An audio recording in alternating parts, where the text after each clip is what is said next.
জয় নিতাই, হরে কৃষ্ণ। আজ আমি আপনাদের সামনে শ্রীমদ্ ভগবদ গীতার প্রথম অধ্যায় থেকে কয়েকটি শ্লোক পাঠ করে শোনাচ্ছি। সঞ্জয় উবাচ সঘোষধার্তরাষ্ট্রাণং হৃদয়ানি বেদারয়ৎ নভশ্চ পৃথিবীং চৈব তুমুলভ্য নুনাদয়ন।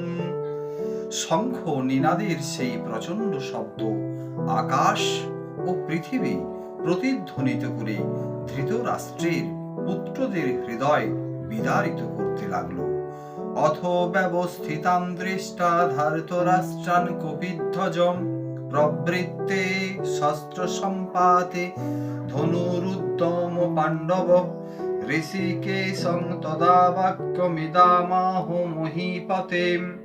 সেই সময় পাণ্ডুপুত্র অর্জুন হনুমান চিহ্নিত পতাকা শোভিত রথে অধিষ্ঠিত হয়ে তার ধনুক তুলে নিয়ে স্বর নিক্ষেপ করতে প্রস্তুত হলেন।